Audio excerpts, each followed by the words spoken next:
started. Kicked off probably isn't the right word when you're on a Zoom meeting, right? All right, we are recording. All right, thank you so much. Well, welcome everybody. For those of you that are new, like Sandy, or maybe this is your second time around, or maybe you're a member of the Brentwood Photography Group, we're glad everybody is here this evening. I am Jeremy Tran. I am the president of the Brentwood Photography Group. Under normal circumstances, we meet on the first Tuesday of each month at the Otter Creek Church in Brentwood. And then we would have a class on Thursdays. We've been doing the second Thursday of each month for what we call a mini clinic, which is traditionally held at the Brentwood Library. And those are open to our members. And we thought, because with the use of Zoom this year, that we thought it'd be great if we were able to open up an opportunity for the community really at large, and really anybody that can find their way to the articles that were posted on the internet about this offering. But we want to be able to offer a photography basics class, which is something we've been doing for several years. But we wanted to be able to bring people from the outside world into our little group, and in the comfort of your own home, and allow you an opportunity to basically sit at the feet of the master, who is Gale Stoner, our gracious host, who is doing this class now. This is a second year doing this. And I will say, last year we did this just for our members only. And some of our members have been doing photography for many years, in cases, several decades. And they all said, that they learned something coming away from this. So just know that whether you have never touched a quote unquote camera, you may be only using a cell phone camera, so to speak. You've got a point and shoot, you've got a prosumer camera, or maybe you've got a professional level camera. There's something here for everybody to learn from. And if nothing else, you get to see the creativity that Gale brings to his presentations, but also to his photography. So with that, I will turn off my microphone and let Gale speak to us this evening on the introduction to composition. So, all right, thanks, I Gale. appreciate that. Thank you, Jeremy. And I want to thank all of you for participating and attending this evening. You could be doing a lot of other things in your personal time. You could be watching the Predators game this evening. You could be watching The Voice. All of these things that seem to be rather popular, but you've chosen to spend about 45 minutes to an hour with me and with the Brentwood Photography Group. So I want to thank you for just spending your time in this area of photography. And so with that, I'm going to go ahead and do my screen share. Hey, Gale, real quick before you do that, do you want to make me co-host again? I apparently lost that option when you came back in, so that way I can mute anybody if we get some background noise. And also it's an opportunity for me too to say to the group that obviously this is meant to be a very interactive opportunity for y'all to ask questions, but I know that some people feel more comfortable asking questions in the chat. So I will be watching the chat. So feel free to type your questions in there, and I'll ask those when there's an opportunity for Gale to pause or just ask questions. And but if you feel comfortable asking them yourself, then go right ahead when the opportunity arises. Okay. I'm hoping everybody sees the first slide, the introduction to composition. And in fact, I'm going to move me around a little bit. Okay, right. It looks good here. Okay, great. Thank you, Jeremy. Okay, introduction to composition. This is one of my more, for me personally, a more interesting and exciting topic, because it covers so many things. And it, talking about composition covers a multitude of topics, things which we cannot cover this evening just because of lack of time, and maybe a little bit of lack of my energy. But we could talk about balance. We could talk about layering, depth, adding depth to an image. We're going to be talking about those things which I think about every time I go out and do photography. So much of what you're getting this evening is certainly, I'm going to qualify it by saying it's not the only way to do things. It's not the necessarily the right way or even the best way. I'm just going to share with you just some of those things that that I've been using over the years. I don't even think I shared this slide in the first session in February. For those of you that don't know me, a little bit about me. I picked up my first, what I would call my first real camera in 1966. It was a 35 millimeter, and it was I think it was a Mamiya, which I think was a pretty good camera at that time. Prior to picking up that Mamiya, it was an Instamatic that I grew up with. It was one of those with the cube flashes on the top. And I think you got 4 flashes out of that, and then you had to swap cubes. But I got that first camera and started playing with it. There was a manual on how to turn it on and off, but that was the extent of it. You didn't have the benefit of YouTube and live seminars and classes like what we're doing this evening. I just spent the first several months with that camera trying to figure out how to use it. Luckily, there was a built-in light meter that gave me some indication of if I was exposed correctly under or overexposed. And so that's how I got started, and used that from 66 to about 72. And then I got out of photography for a while for various reasons. And it was back about 1993, I was introduced to digital and was intrigued by the technology and the opportunities and the potential of digital. And I jumped right in both feet and got a renewed interest in photography.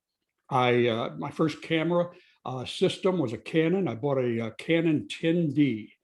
And for those of you close to my age group, you may remember that particular series. And it was just, I was just overwhelmed by what the camera would do. It did a lot more than what I was capable of. And I played with photography over the years, and just, you know, it was a fun hobby. It took the place of golf, which I was terrible at. And so I spent most of my time walking around with a camera. And it was about 2004 that I started getting serious. In my previous career, before I got out of my previous profession and business, I was doing calendars. I was one of the first to sign up with Lightroom back in the day when it was, I think, version 001, I think, something like that. And one of the features of Lightroom was creating a calendar. And I would do a calendar, started doing a calendar for my best clients. And each calendar was a theme. I remember distinctly the first year was barns. And so I had to come up with 13 barns, 12 months on the cover, and passed those out to, again, my good clients. And did that for several years. And then some of my good clients became not as good, and they didn't get a calendar. Then I would get phone calls and emails saying, am I getting a calendar this year? That made me think, well, maybe they actually were enjoying seeing the pictures. And so I was a little bit more motivated with my photography. In December of 2012, I did retire, closed down my company. And in January of 2013, that's when I decided, you know, I'm going to take this fun hobby and see if I can actually do something with it. And then it hasn't stopped since. It's been a great journey. I was selected as the photographer laureate for the city of Murfreesboro for the 2018-2019 term. That opened several doors for me, gave me an opportunity to teach some classes to parts of our community that normally would not be have the opportunity to be exposed to that kind of instruction or training. And in 2015, I was had one of my pictures selected for Photoshop User Magazine, and which I think I have that picture somewhere in this presentation tonight. Which is interesting to me was I didn't even use Photoshop in processing that picture. but I didn't tell them otherwise. I cashed the check and ran. And then in 2016, I had one of my images. It was a sunrise picture of Old Faithful, and the magazine contacted me, wanted to know if I was interested in letting them publish that and highlight it in one of their articles. And so I was very honored for that. And then most recently, I had one of my images. I had a calendar company approach me. So it's been an exciting journey, and I'm hoping there's a lot of years ahead of me to be able to continue on that journey. I get asked occasionally, what do I specialize in? And in fact, those that know me, if asked what kind of photography does Gale Stoner do, most of my colleagues and peers would say, well, he's a landscape photographer. And that's probably, I show more landscape on social media than any other form of photography. So rightfully so, I'm a landscape guy. But I do enjoy a lot of other types of photography. One year I got excited about automobiles. And so I started photographing automobiles and some of the antiques, some of the classics, such as this. I had some friends who had some custom cars that they had restored. So that was an exciting period. So I enjoy the automobile photography. I like action shots. In fact, I think it's our class number 6, we will actually be doing, we'll do a class on action and sports photography. But events like this, I get excited about. I like trying to catch that specific moment. What helps pay the bills is my lifestyle portrait work. I don't do a lot of that, but I do enjoy the challenge of using studio lights and manipulating the lighting to get the type of mood or atmosphere that I'm looking for and what the client says that they're looking for. And then again, as I mentioned, sports. I shoot the sports for a high school here in Murfreesboro. The pictures go to the school for their yearbook. And then the pictures also go on my website for the parents to purchase. And again, we'll be talking about the sports photography in the upcoming months. So I specialize in variety. I don't get locked in on one thing. And to me, that just keeps the creativity flowing. For me, art is in photography. Over the last several years, it's been widely accepted that photography is a form of art. I have had an opportunity to exhibit or participate in some exhibits where it would be oils and acrylics, and it would be photography. And I just welcome those opportunities, and I think rightfully so.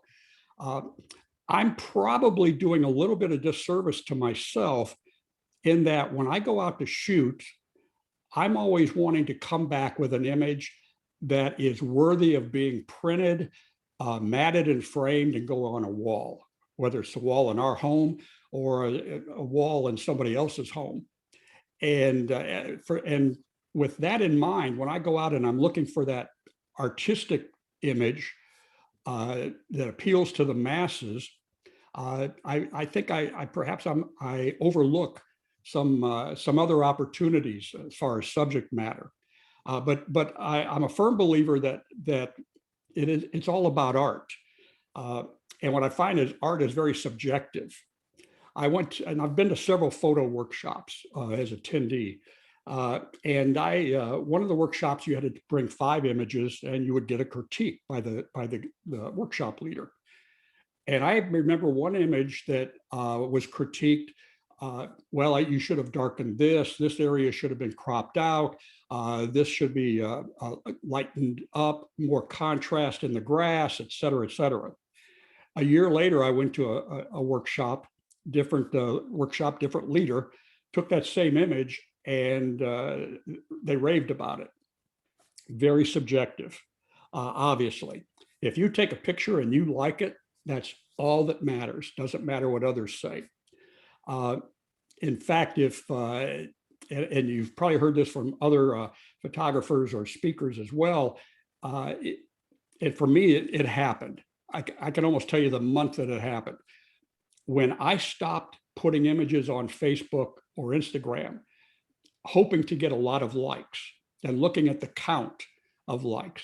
When I stopped doing that and just putting images on that I like and that I think has a message or a story, has an emotion that I want to convey, my photography started getting better. So I'm just going to challenge you very early on to go out and approach photography, not for the approval of others, but for your own approval and satisfaction. When do you develop a style? I think it finds you personally. I did not go out deliberately trying to create a style. I had several people, both are very good photographers, very honest with me. And they said they can pick out my style. Well, I didn't think I had a style. They said, if you were to take, and one individual said, if you were to take 10 photographers and have them put one picture on a table, I would be able to pick yours out based on the look, the way you shoot it, the way you process it. And I've begun, probably the last couple of years, I've accepted that. And actually, I think I see that now. So I think that your style will develop over time. Finding your subject. As we get into talking about creating composition, how do you find a subject? There are two ways that I do it. And not that they're the right way. Sometimes I wonder why I do it this way. But one is I already have an idea of what I want to photograph. Maybe it's a waterfall at a particular location. And that's what I'm going for. So I go to that location, I photograph that waterfall, and I'm done with my photography. I accomplish what I set out to do. There are other times when I'll go to a location, maybe unfamiliar, and I'll just walk around looking. I love the hunt. I love maybe around the corner is the picture that's going to get my attention. And oftentimes, in fact, even when I've gone out to shoot that waterfall, I've already determined that sometimes I don't even photograph it. I find other subjects along the way. So the two ways I do it is, number one, I already decide what I'm going to shoot or try to shoot it. And number two, I just let it happen. And letting it happen usually is more enjoyable and more fulfilling. So does your subject have visual interest? And we do that through composition.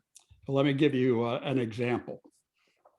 This image here, in fact, you'll notice the metadata is popping up in the lower right-hand corner. I've got that showing up, I think, in almost all the images.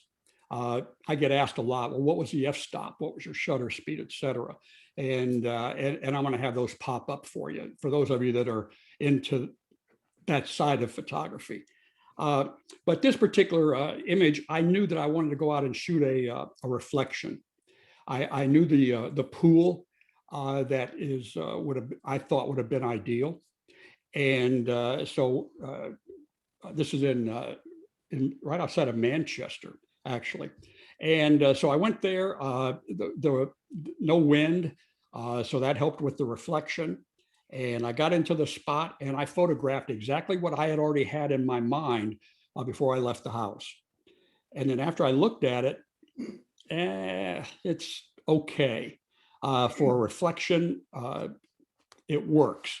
But is it visually appealing? Does it have any impact? Subjectively, it does not for me. So I walked down the stream about 75 feet. And as I'm walking downstream, this is what caught my eye. The cascades. There was actually some motion now. There was something to look at.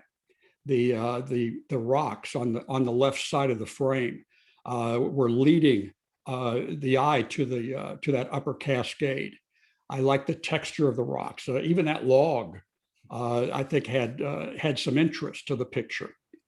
And so between those two, I personally find this one to have more visual appeal.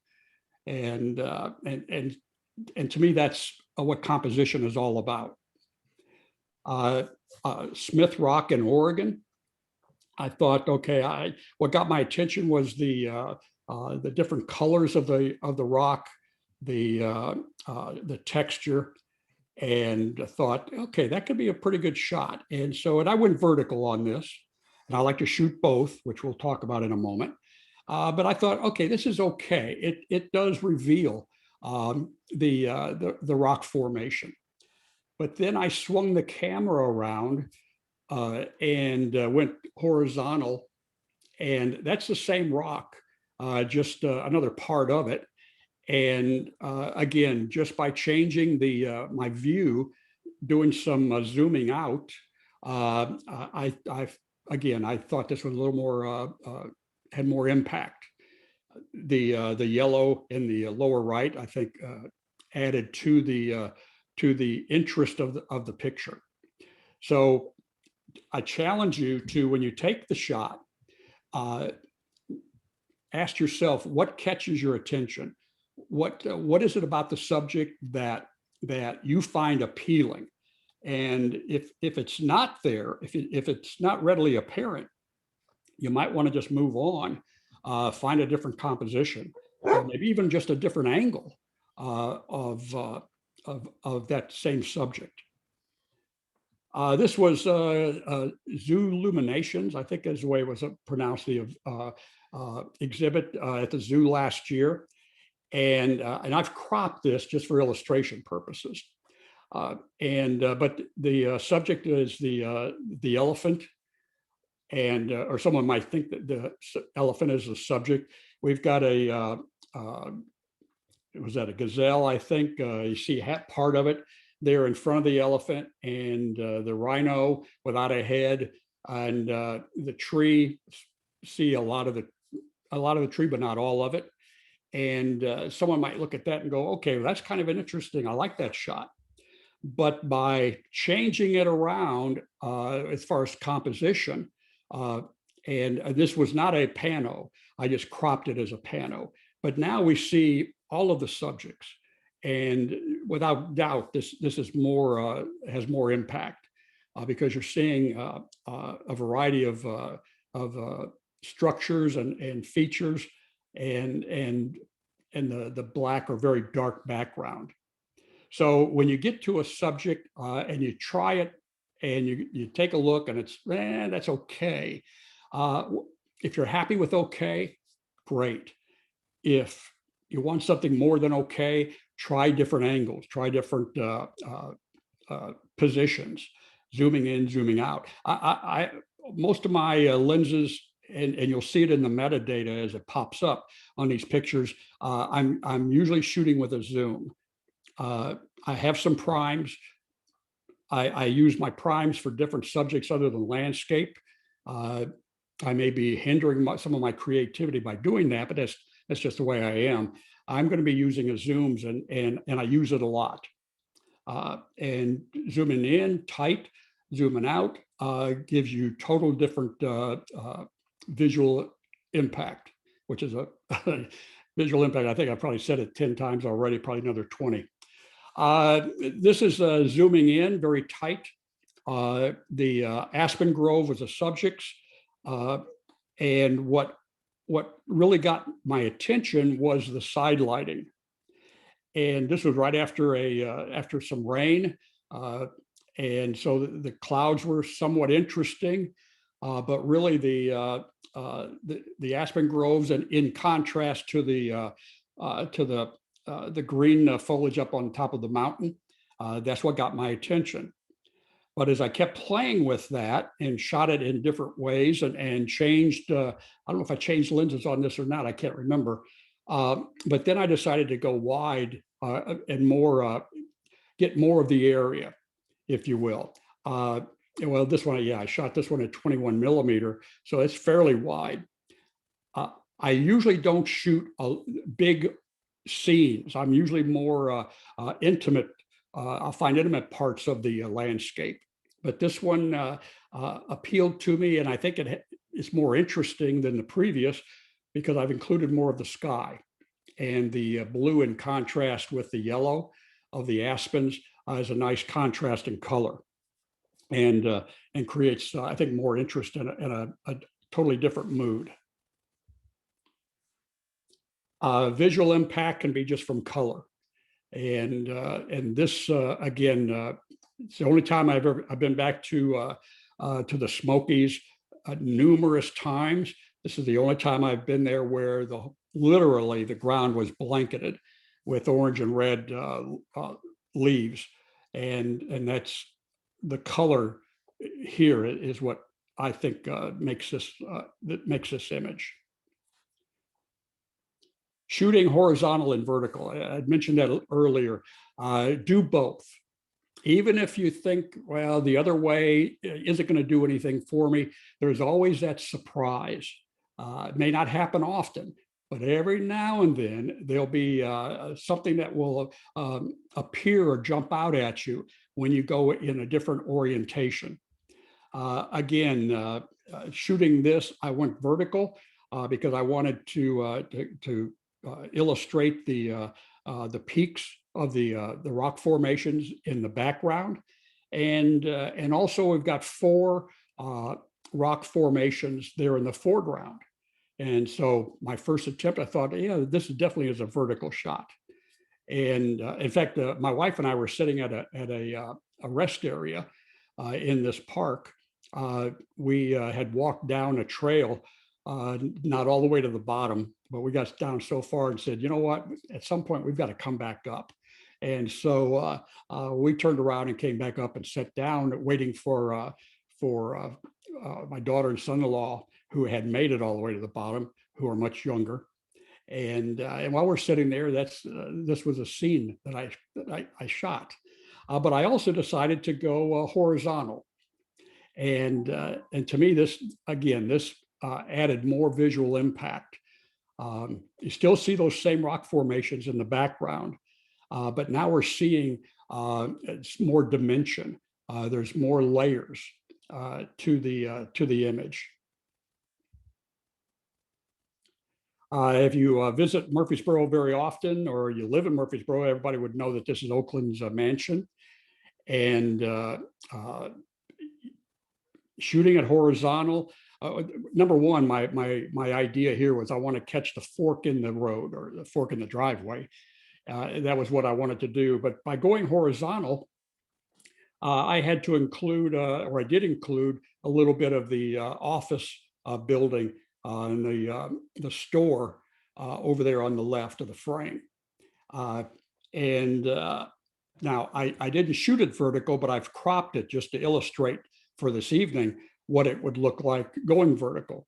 And one over the other, which one is best? Again, that would be your call, and it would be my personal opinion. But really, totally 2 different looks. So again, vertical and horizontal. Definitely take advantage of that. I mean, it's too easy not to do it. The lighthouse was the subject here, and shot that with my long lens. And I thought, okay, this will be interesting, a nice contrast between the blue water and the fall colors. Unfortunately, the fall colors in Minnesota at that time was already starting to fade, so the colors weren't really that vibrant. After I looked at this, I said, well, a couple of things I don't like. I don't like the streaks of cloud in the sky. I could have cloned that out, perhaps, or cropped them out. And I just think the foliage on the bottom and left side is just too busy. It's too cluttered, too chaotic. And so I decided to crop in and tighten it up. And now, without question, the lighthouse is the subject, and we have less chaos, a little bit more of a calming image. So again, emphasizing horizontal versus vertical. Now, I feel a little guilty in putting this in, but I think it has a great impact on composition. I wished I would do this more. I don't do it as much as I should, or that I would want to, but it's just not on my radar as of right now. But a couple of examples. Uh, Visual or having negative space, open space around a subject, I think it can give a whole different feeling or mood to a picture. This sunrise shot, the lifeguard chair, it was a subject. I like the fact that it was red. That's what really got my attention. But I've got a lot of empty sand, empty beach, empty sky, and but that's what I was looking for. I was looking for a remoteness, desolation, I guess is the right word. I just wanted to show that this empty expanse of beach early in the morning. And that's exactly what it was early in the morning. 15 minutes after taking the shot, there were people up and down that beach. There was no way I couldn't have gotten 10 seconds of a shot without having a person in it, which may not have been a bad idea as an option. Also, this one, photographing bison. Photographing bison around in the area of Old Faithful. And again, I showed more sky than what I typically would do. But again, I wanted to show the vastness of that terrain. And yes, I did zoom in. I changed lenses, zoomed in on the bison, and got a relatively close shot of the bison. And that's all it was. It was a picture of a bison. There wasn't much of a story to it. So this one, again, because of the negative space, I think it added more impact. The Moulton Ranch barn, I read several years ago that this is the most photographed barn in the United States. I don't know if that's true. Don't hold me to it. I just know I read that. And so what I did is, well, in fact, that barn, that property was, I learned, was sold to the Teton National Park. And so it's not family owned anymore. But the family still owns property down the road from there. They have some cabins that you can rent. And on a trip to the Tetons in Yellowstone a few years ago, that's exactly what we did. We rented a cabin. I just simply stepped out walked around the backside of the cabin and shot this from the cabin. And the clouds, the sky was okay. Didn't have any color, unfortunately, that I was hoping for. The sun was just hitting the mountain range over there on the left. And it was just touching the top of the grass. And I thought that was a pretty good location because in this area, there were about 20, 25 photographers standing in the one area, taking that classic shot of the barn with the Tetons in the background. A shot that I've seen 1,000 times. And yes, at one point before we left this area, I went to the same spot, took the same picture. So I do have it. But I wanted to avoid the crowd. And I mean, they were so crowded in that one area that they had tripod legs were crossing over each other. It was so I was able to avoid all of that. And I think I got a shot that was, I think, more appealing. Excuse me.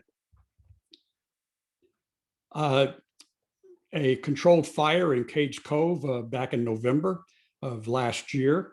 I think there's a story here, obviously. But what I found to have more impact was I just waited till he started walking over the ridge. And again, I just relied on open negative space.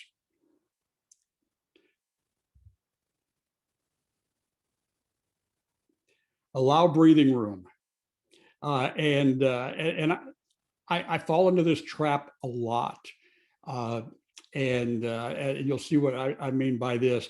If you look at this old tree that I've apparently been hit by lightning, perhaps at one time, the top of the tree trunk is real close to the top edge of the frame. It's too close. And I think because there's not enough space there, it actually creates some tension and some confusion, if you will. I should have repositioned and angled the camera and angled it up to give myself a little bit more space in the picture. Maybe another 1.5 feet would have maybe been more appealing. But again, it's one of those things I didn't notice it until after I got home and put it on the computer. But when we're talking about breathing room, this is what we're referring to. There's no breathing room on this particular in this particular picture.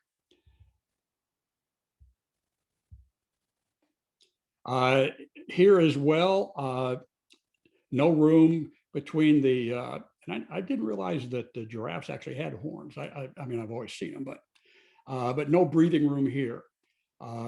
Very tight composition, where this, now we've got a little bit more room. It's a little more relaxing, and I think a little more appealing.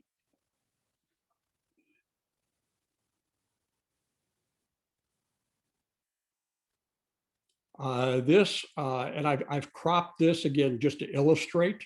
Very tight space over on the right-hand side. The barn is almost right up to the edge of the frame. But by recomposing, now I've got more space on the right side. So a little bit more breathing room, and I think a little more relaxed feeling when looking at the image. Some of you right now are thinking, oh, well, gee, what about on the left side? And yes, not enough breathing room on the left side. So I'm not that good. Okay. Read or had somebody tell me one time that a painter, an oil painter, for example, starts off with a blank canvas and then they decide what they're going to add to it. Where a photographer, when you look through the viewfinder or the back of your camera, your canvas is already full. So then it comes down to what do we do to enhance our composition? I found that I spend more time eliminating items in the composition than I do adding to the composition. Things that would be a distraction, things that do not complement the subject, doesn't need to be in the picture. Hot summer day, typical summer day in Tennessee, overcast sky, a very boring sky, very gray, and very much a distraction to the subject, which is a cypress tree. And by recomposing and zooming in tighter, repositioning myself on the boardwalk, I now don't have the sky as a distraction, and now it's a whole lot easier to look at the subject. A lot of turnoffs and overlooks, a lot of these scenic locations around the country, a lot of it here in the Smokies, for example. You get to a spot and all you've got is branches and tree limbs in the way. And again, that's a distraction. And by recropping it, and that's all I did here is I recropped to eliminate the distraction. And this picture here, I was motivated by William Neal, fantastic photographer out of California. I took one of his classes way back in the 90s, and he had an image similar to this. His was a dogwood. I think it was dogwoods. But this picture here, I'm in the Smokies, and I'm trying to shoot this waterfall, this cascade, actually. They're little rapids. But every position I got to, there was tree limbs and branches and things in the way. And the bank was too steep. I couldn't go down to water level. And finally, I thought, well, you know what? Why am I fighting it? And so I decided to actually take a picture of the branch that had been annoying me. And in all honesty, of 3 days in the Smokies, I came back. This is one of my favorites. Because now, instead of the water being the subject, the water is a nice background to the subject. Distraction here is again the boring sky in the upper corner. In fact, this building is not even level. And so there's several things that are wrong with it. And by recropping it, reshooting without the sky and making sure that it is level, certainly I think a more appealing image.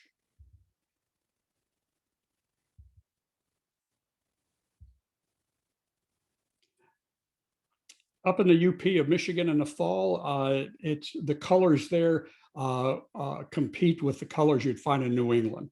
And this a trip that I made there a couple of years ago to capture the colors, we got it right at the peak time. Wanted to get the colors across the lake, but the foreground, terrible foreground, and it was very marshy.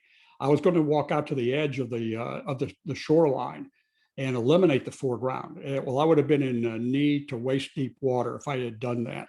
And so I took the shot, and knowing that it was not going to work, but I knew it would be a great example for a class like this. But so the subject really is the colors across the pond. And so I just repositioned myself, zoomed in tighter, and so now I don't have anything that's a distraction. So always pay attention to the foreground. If you have to include the foreground, or you do include the foreground, make sure it adds to the subject, not taking away from the subject. This particular shot, again, in the Smokies, the tree on the right is a distraction. It's not even in focus. What got my attention was what was inside the square here, and I simply recropped, and now I've got a tighter image, a little splash of color in the right, and those three rocks really were my subject. This shot, I thought I was going to be very creative. I shot low, deliberately included the foliage in the foreground. I thought that would add visual interest. It didn't. It just added chaos. And I had to rethink what was my subject, what really got my attention. And what got my attention was the contrast of colors on the other side of the pond. And so recropping it, I've eliminated the distraction. So again, just to emphasize, be very, very conscious of what you might have in the foreground or in the background. I love waterfalls. I normally do not shoot an entire waterfall. I look for water flow over rocks, or maybe it's just a cascade like this. In fact, in Upper Michigan, the water, a lot of iron in that area, and so the water tends to be somewhat rusty or brown color, and I like that. But the bushes in the background, that tree limb, and over on the right, there's a small little tree limb sticking out of the water, all distractions. And so I just got in there and tightened it up and photographed just what was of interest to me. And that was the texture of the water flow. And I shot this one, recropped it in square. And we're talking about photography evolving. Last year or so, I found myself doing a lot of square cropping, and I find it very interesting and a little bit more creative for me. I was commissioned by the city of Murfreesboro to shoot the gazebo at Gateway Island. And so I went out one evening. I thought, well, I'll go out there when the lights have just come on. But I've got a lot of distractions. I've got a building an office building on the left. I've got the meeting room or clubhouse in the background, all kinds of wildlife in the water, which adds nothing to the image. And then I've got this foreground that which I just find it totally distracting. So I needed to get rid of all of that. And I decided to go back a few days later. The light was different. Luckily, the light was different. And I got a totally different image. So now I've got the lights are on. I still got some ducks down there in the lower left, but I wanted to include that because I still wanted the reflection of light in the water. And so I didn't want to cut that out. And at the very bottom of this frame, there is just a little sliver of ground to add a little bit of depth to the overall picture. Again, just eliminating anything that doesn't contribute to the subject. Now, 3 basic guidelines. And that's exactly what it is. It is a guideline. But if you are relatively new at photography, this is a great starting point for you. The old saying is you can't break the rule if you don't know what the rule is. I'm going to challenge you to really, again, this is for the folks who said that you're beginners, is to use the rule of thirds or guideline of thirds. It's a great starting point. And at some period of your photography, you're going to find that, number one, you won't even be thinking about the guideline of thirds. It'll be almost automatic. And then you'll start pulling away from that guideline and even getting more creative. But this is where you need to start. So that's why I've included this. And the rule of thirds is just simply saying that we've got 3 horizontal lines and 3 vertical lines. And where those lines intersect is where the subject it may be a better position for the subject. Certainly better than centering the subject. Now, there's some subjects you would want it centered, but we're talking about basic guideline here. That hay bale in the foreground was my subject, and you can see where the intersecting lines are, and so that's where I placed it. And again, I think some cameras you can actually put this particular type of grid, the thirds grid, on your LED screen, and use that. This I shot years ago, back in my Canon camera days. But you'll notice that the barn is not centered. It's off to the upper right, slightly, not a lot, but had that barn been perfectly centered, it would have been a very stagnant picture. It would be pretty boring, I think. This C-stack, slightly off center to the left. I actually shot this with the C-stack actually centered. I probably should have kept it for illustration purposes and for comparison, but when I saw it, I immediately deleted it. And it just didn't work. And this lighthouse, we shot this about 3 o'clock in the afternoon. We were only going to be there for this period of time. We were there for about an hour, then we were going to be leaving the area. And so, you shoot what shoot with the lighting conditions that you've got. But I wanted the sun directly behind the light at the top of the lighthouse. That's when I learned how fast our Earth is rotating. Every time I positioned my tripod and got my focus and my zooming in and zooming out, excuse me, by the time I did that, the sun was no longer directly behind the light. It had moved off center. And so I'd move my tripod over again. And it took me about 3 times to realize, why don't I just move it over, give myself plenty of time, and I'll just wait on it. And then that's when I got the shot. But you'll notice that the light, and it is being illuminated by the sun, is in the upper left-hand corner. It's not centered. And then the second of the 3 guidelines is using lines. And lines can have, can really add to a picture. Lines should provide interest. Lines usually are what takes your eye will follow that line directly to the subject. And for example, I forget which cabin this is, I forget the name of it in Cades Cove, but the pathway is the line, and certainly it leads you, not only if you are walking it, but visually, just looking at this picture, your eye will go directly from that path about middle ways, and you just go right up to the cabin.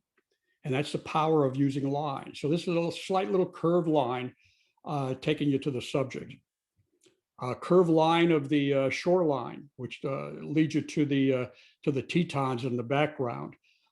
Again, this is kind of an S-shaped curve. Curved lines can have a big impact. And then on this one, this is kind of a reverse C, of the shoreline, and it takes your eye right up to the lighthouse. Now, the fact that it's red also helps, that your eye goes right to it. But the shoreline adds to it. In fact, I want to give you an example. I've cut off. Let me move me here a little bit. I've cut off the shoreline, and you'll see that it's totally different picture now. We've interrupted the line, and it does have a visual impact. Lines don't have to be by nature. This one, I was with a group of folks. We were shooting the rotunda at City Hall there in Murfreesboro. And as I was walking around trying to decide, what do I want to shoot? Do I even want to shoot this? And suddenly I see the pavers. I go, oops, there's a line that leads right to the concrete bleachers, which curves right to the rotunda. And so I set my camera low, dropped the tripod down, and I think it's a more interesting picture than if I had just shot the roof of the rotunda. Straight lines or converging lines can also again add to the image. Your eye goes right to the water and right to the magenta clouds in the background. This is the picture that went into a Photoshop user magazine without any Photoshop work done to it. And then lastly, framing the subject. And this, I just latched onto this about 3 or 4 years ago. I went to a workshop, and the workshop leader was really big on framing. Spent an entire hour illustrating the power of framing the subject. And in fact, when we would go out in the field to shoot, occasionally he'd walk over to me, look over my shoulder to see what my composition was. And he would say, whisper to me, remember framing, remember framing. And so now it's pretty well locked in my brain on that. This illustration, certainly from the pedestrian bridge, framing the iconic building downtown. And this was just one of those happen chance. We'd already packed up, camera is already in the bag, and tripod over my shoulder. And as we're walking back, heading for the car, they're like, oops, I think I just saw something. I backed up, and my wife is an extremely patient individual. And she kind of looked at me and said, oh, what did you saw something? I said, yeah, I better take this. And she, so she just leaned up against the railing and watched. She was a people watcher, but she gave me the opportunity to get this shot. But an example of framing. I saw this sailboat, and this was on the west side of Maui. And I saw the sailboat on the horizon, way off to the right. But I knew at some point that sailboat is going to be coming right through to where I could frame it. And we waited and we waited, and my only concern was, is the light going to hold out, or will I lose the light? And everything just kind of fell into place, and I was able to keep the sunset, and got that sailboat framed between the tree trunks. And this critter right here, I knew what I wanted to do with this. That giraffe would walk about 3 steps and stop, and would stand there for about maybe 5 minutes, then walk 3 or 4 steps and stop. And it finally was getting close to where it was going to get in between the trees. I wanted to frame it. And so I repositioned myself the best I could and waited. And finally, he took a couple of steps and stopped, and we got it. And so I've got him framed. And then we've got the dogwoods framing the window of a cabin there outside of Gatlinburg. I think it's, what is that? The Motor Trail Drive or something like that. But anyway, That was intentional to frame the window. So, having gone through all of that, and I've done it at a rather steady pace, because I wanted to allow questions at this time. And so if you have questions, anything that I didn't cover that you wished I had, then I would just say, in fact, let me pull out of that, get back here. Okay. So, Gail, I've got a couple of questions queued up here for you. Okay. The first one that I believe have not answered in the chat for you already was, oh, I lost it, was Bobby's question. It was talking about do you ever think in terms of symmetrical versus asymmetrical when composing an image? I do, and a lot of it depends on the subject, and I don't have any examples, and I can't think of anything that comes right to mind. But well, I tell you, I'll take that back. I had one picture there of a mill. There was a water flow going under the mill. And I apologize, I'm not in focus. I don't think I'm in focus right now. I don't know why. But that was shot deliberately symmetrical. But I also shot that on the left side of that picture was a water wheel. And so I did shoot that. And so everything was off center because of that. So yeah, it really depends on the subject. And I would just I would tag on to that too. And I've heard you say this before, Gail, is that while we call them rules, like the rules of third, the great thing about photography is rules can be broken, and they probably should be broken in many cases. You know, when you talk about creating your own style, there are times where I know that the rules say it needs to be on the left side of the screen, the left third of the screen, or the bottom third or the right third. And I'm like, you know what? I want it smack dab in the center. And that's my choice. And some people won't like it. Some people will say it's not a great composition, but it's okay. It's my picture. It's about what I wanted in that moment, you know. And so um, the creativity comes about when you decide to break some of those rules. If you understand why they're there and how they're helpful in composition, that's kind of a good starting point. But as you start to develop your own style and creativity, you know, just sometimes rules are made to be broken, and that's perfectly fine. Yeah, and I agree. A lot of the flower photography that I do, I tend to have that flower more centered than I would maybe other subjects. And depending on what the background is behind the flowers. But again, to emphasize that's what it is. It's a guideline. I would just be conscious of that. And here would be a challenge that it was a challenge given to me, and it worked for me. And that is go out for a week.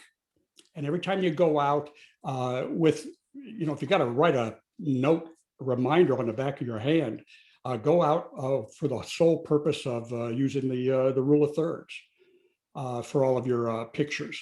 And then maybe, you know, and after a week of that, you're going to go, well, gee, I don't need that anymore. And some of these subjects look better if they're not on the left or the right. And then 1 week, maybe go out and it's nothing but lines. Look for leading lines to the subject, and then framing. And there's all other areas of composition. Again, we're not able to cover this evening, but that's what I did. I would just be very focused in one particular area and try to work that thing to death until it becomes second nature.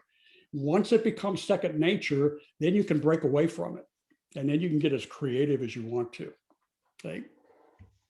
We had a couple of questions related to editing software. So first, can you tell everybody what software that you use, and if there's any add-ins that you use to, for example, get like a painterly effect on the cabin image that you had? Yeah, I'm a Lightroom user.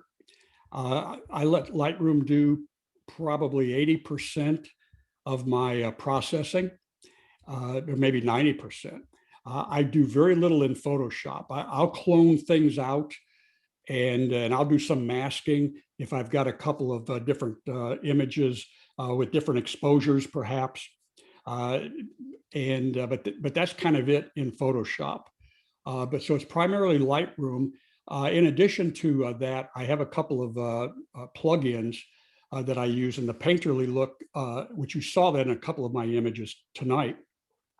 Is I use Topaz Studio, and Topaz Studio, and it's not that expensive. It's relatively inexpensive, and but that gives you all these different textures and again all these different painterly looks. It has numerous presets. I don't even think I've never counted how many, but it is a bunch of presets. And what I do is I'll go in and I will take and I do this with any plugin that has a lot of presets. I'll go in and find a preset close to what I like, and then I'll start making adjustments to the preset to just dial it in the way I want it. And once I've dialed it in, then I will save that setting and rename that. And now I've created my own custom preset for that particular look. Some of these presets for me are way over the top. They're overly saturated. They're too grainy. They're too cartoonish. And I'll tend to dial back. And a lot of what I dial back, I found, is usually I'm dialing back to about 30% of rather than the 100% that the preset has. So yeah, Studio, Topaz Studio. I use Nick software as well, and and I know there's Luminar.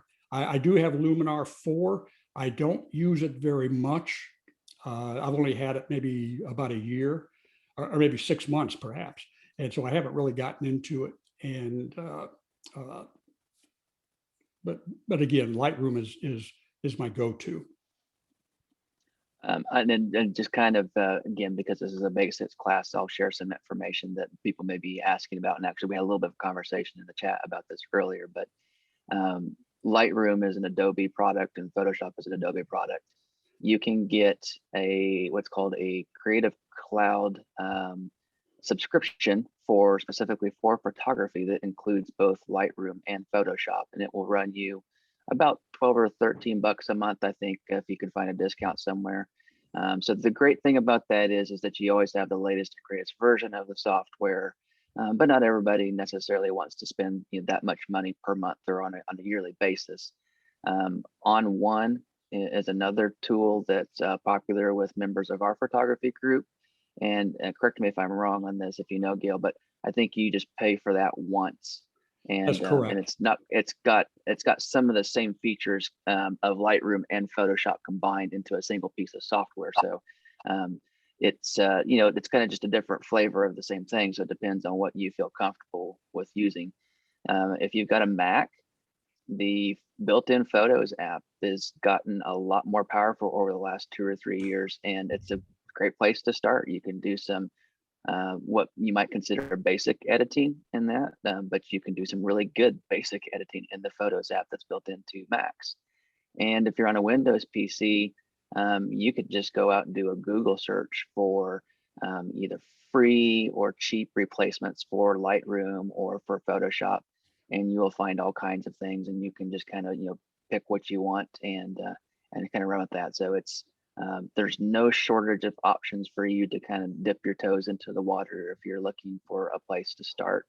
And if you have additional questions about that, feel free to either ask them now or put them in the chat room, or you can email me at president@brentwoodphotographygroup.org, or you've got Gale's email address, and you've got plenty of options. We'd be glad to get some recommendations on anything that we think might be helpful. If we don't know, we have a whole group of people in our club that have probably tried it all at one point or another, and would be able to give you some additional advice on that, including several of the plugins that were mentioned as well too.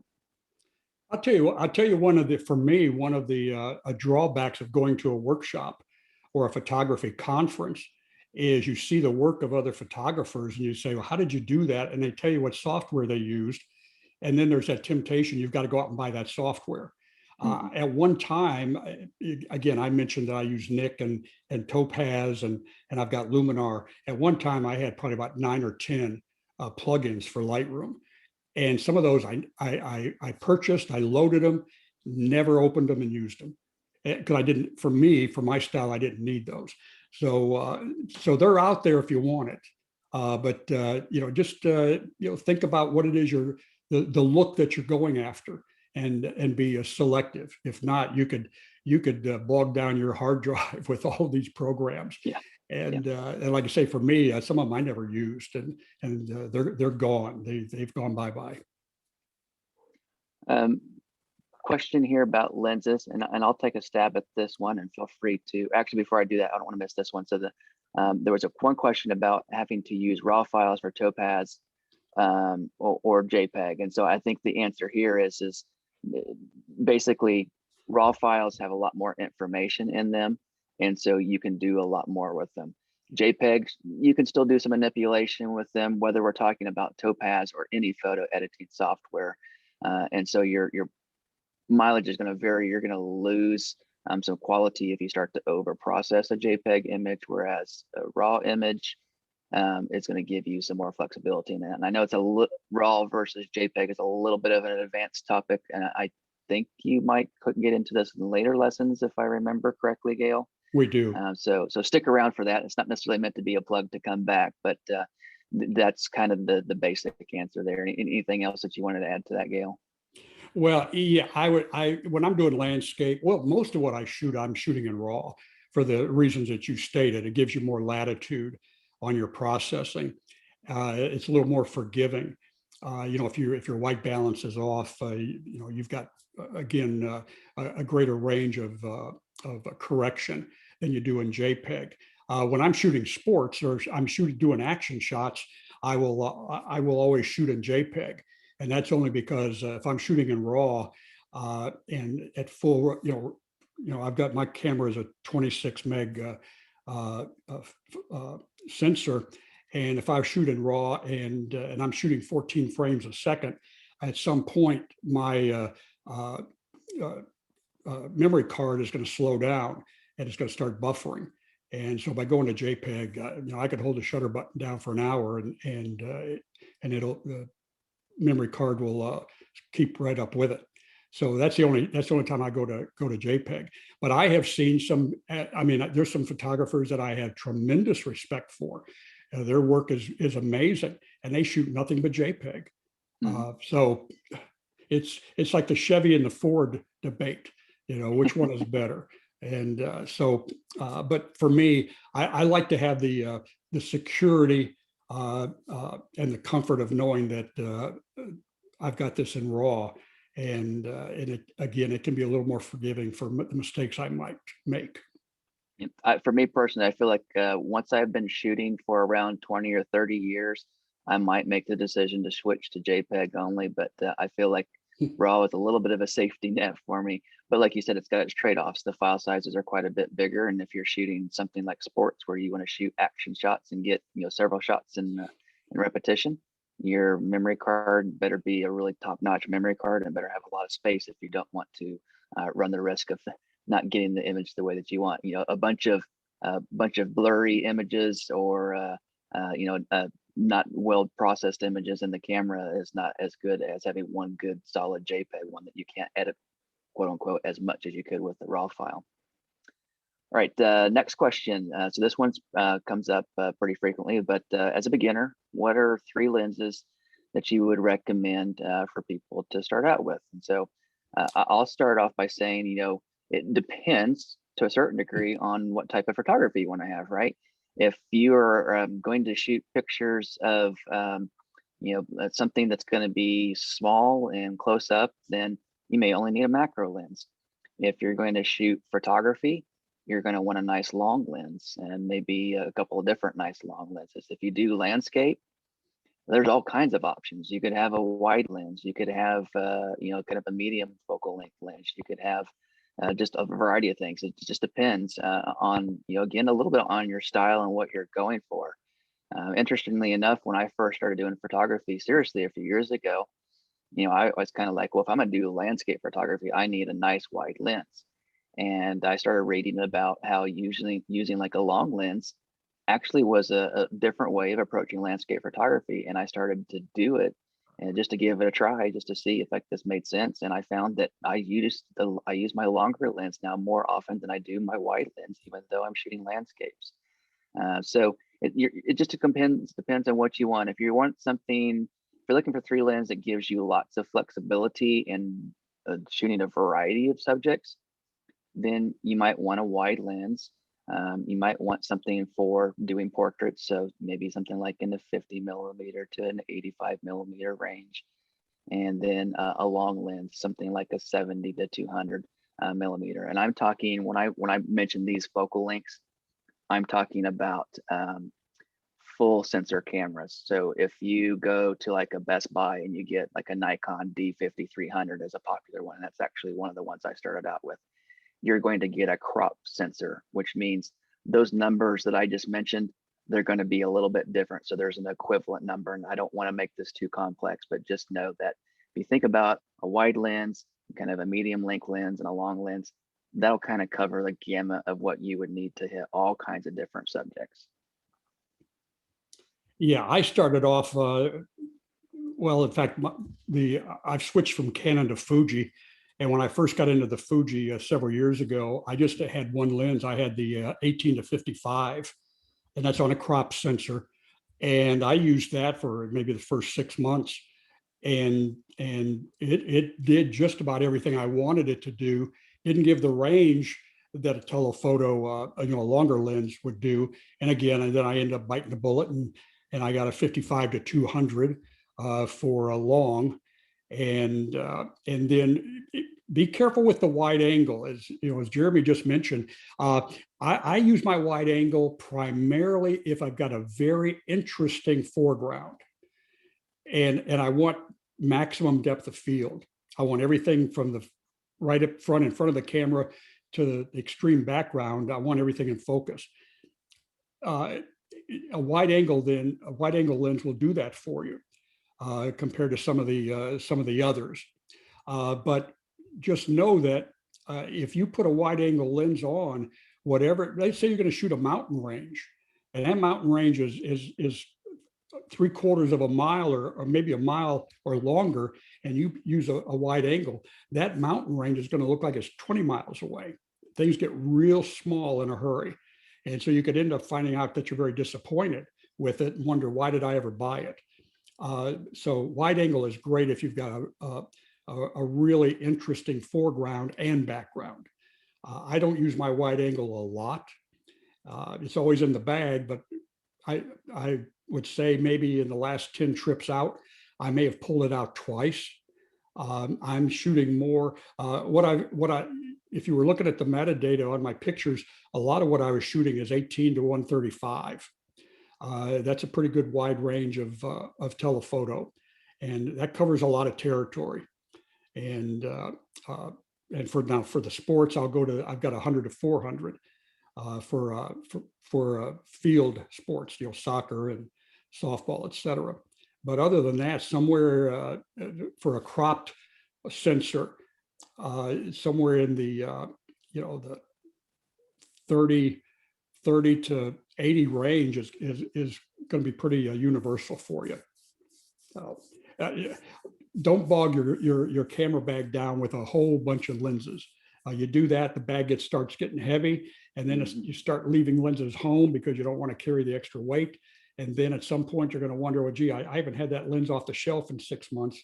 Why do I have it? And then you end up putting it on eBay or something and losing a little money. So just, and one of the things I would recommend is a lens rental in Nashville or in Brentwood. Go to lens rental, and I've avoided making some buying mistakes by renting a lens that I thought I couldn't live without. And I would go out and shoot it for the weekend. And after about 2 or 3 hours, I'm thinking, okay, this is not going to work for me. Doesn't match my style. And I just saved myself maybe $800 to $1,500. So that's a pretty good option when you're thinking about lenses. Yeah, I just put that link to their website in the chat window. And particularly now that we don't have a local photography store like Dury's any longer, lensrentals.com is a great alternative to being able to get access to gear.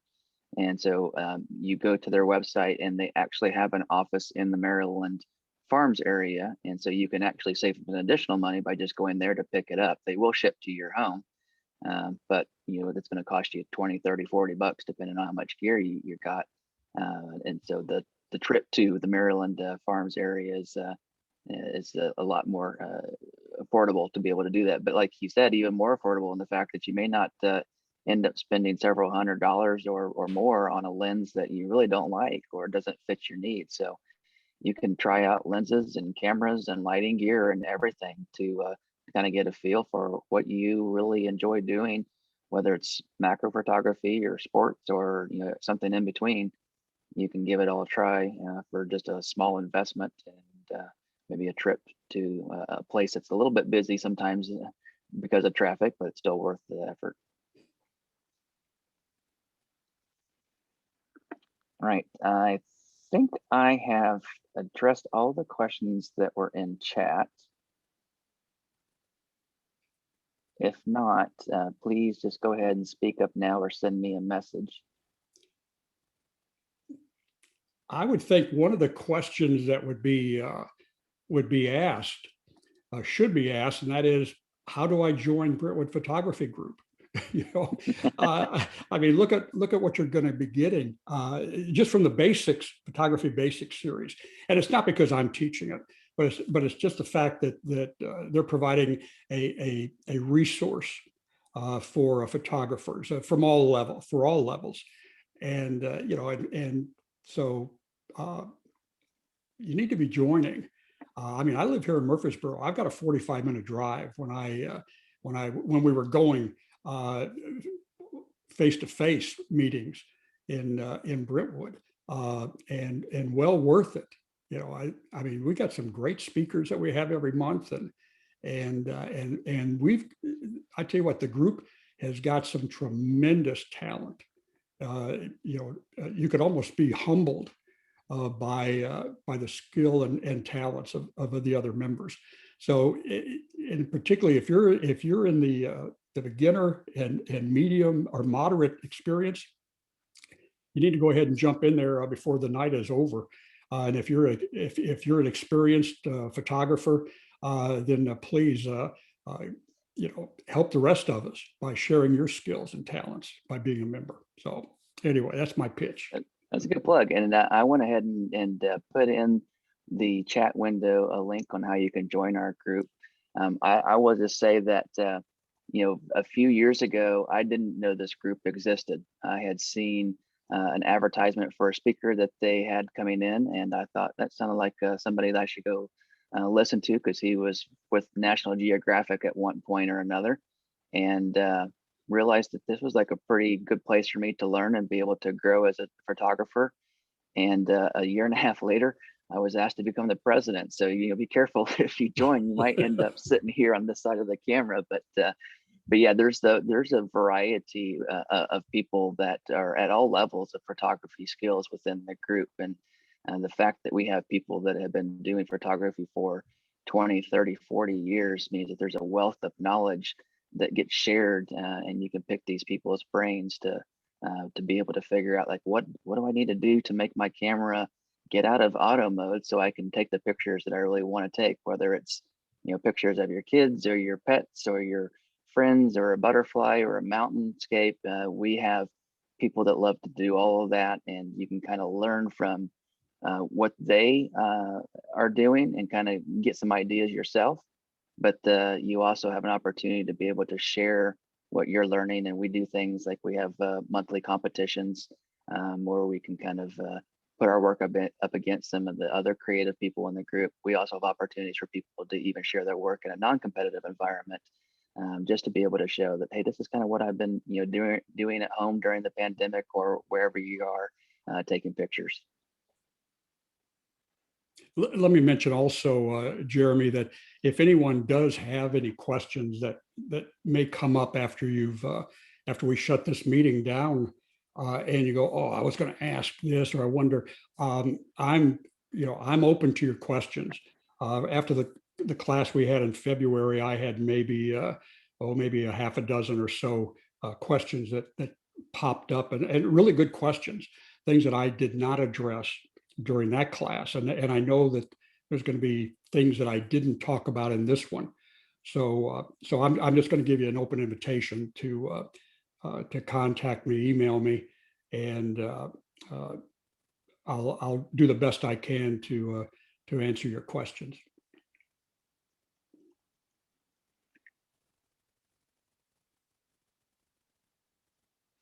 Anybody else?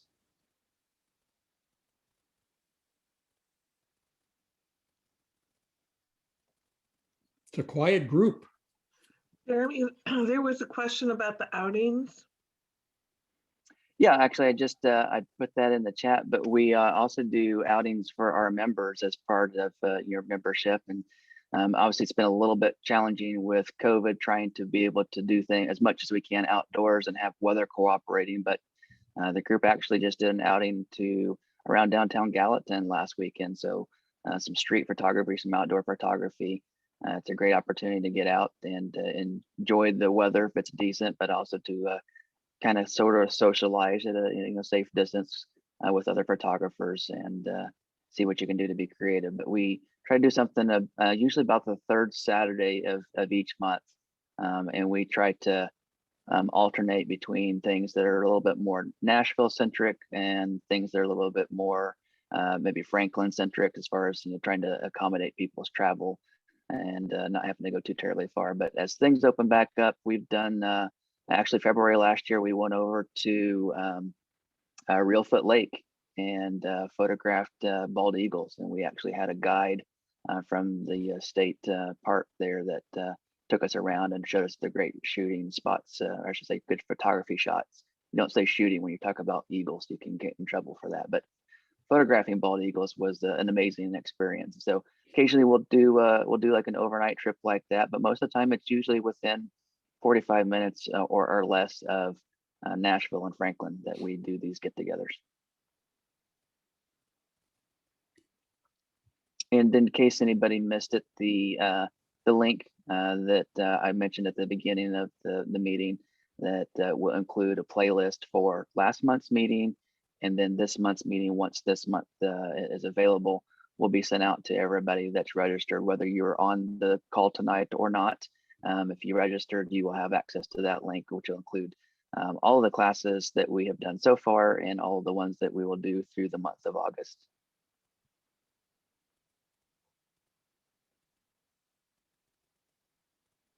And Cheryl, I put a link in the chat a little bit earlier to the group's website, specifically to the page that shows how you can join the group if you're interested.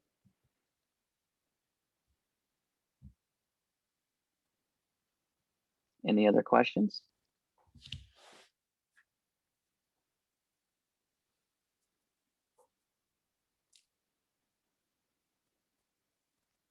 Well, Gale, I think that will be how we'll end this evening. We can call it a wrap, but as Gale said, feel free to reach out to us if you have any questions about anything that was covered tonight or in previous classes, or just about photography in general, or even the group. And we will be happy to connect with you and help you with your photography journey. So with that, I will say goodnight to everybody and thank you so much for joining us. See you, folks. Take care. Thank you. Bye.